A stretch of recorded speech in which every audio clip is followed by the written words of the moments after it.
Well, it seems that way, Shreen. Good morning, Mandy and folks as well. Yeah, the thing we're waiting for here in Delhi, the Indian capital, is for the president to arrive. That is expected to happen about 7 o'clock local time, p.m. Shortly after that, about 45 minutes after that, 7:45, the president sits down one-on-one for a bilateral with Indian Prime Minister Narendra Modi. Now, we've talked about how it's rare for two leaders to meet so often. The most recent timeline, of course, back in May, not so long ago, over in Hiroshima in Japan at the G7 summit. On the sidelines of that, you'll remember they had the Quad summit. The two leaders met there. Then the month after, in June, Mr. Modi goes to Washington, accorded and afforded full state visit honors. And then we're here now in Delhi, where they're set to meet again for the third time in 5 months. And I think it just underlines just how the relationship has improved and almost escalated by leaps and bounds just in the past year, if not sooner.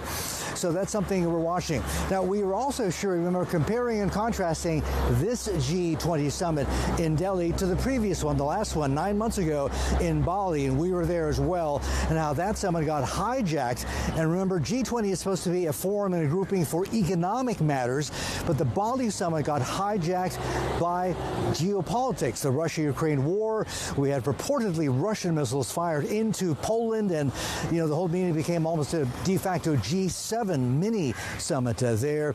And the whole basis of economic cooperation and trying to further growth in issues like climate change and debt forgiveness, etc., debt restructuring, that was worked on at the working group level, yes, but didn't make the headlines at all.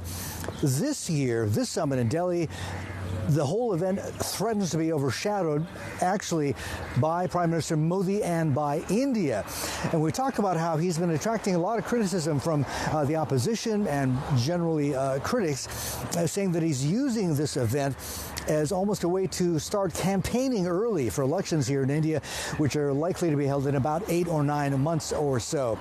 And he's pulled out all the stops. He's made a real spectacle of the G20. We talked about how on the streets of Delhi, every few meters or so, there are posters all over the place, hundreds if not thousands of them, advertising the G20 with Modi's face on them.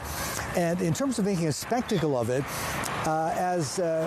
because India has the presidency of the G20, it's a train ride of meetings which culminates in the summit.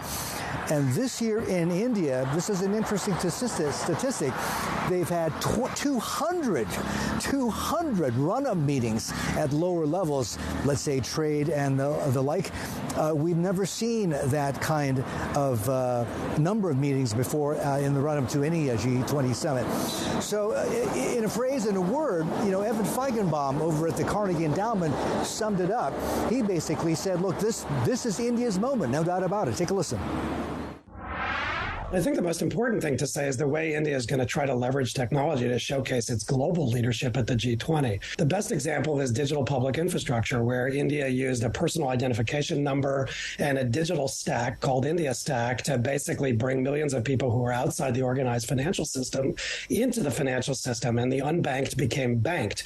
So for millions of people, including women, by the way, in regions like the Middle East who are unbanked, India offers models that can be exported, and that's something you're going to hear a lot about at this G20 and beyond.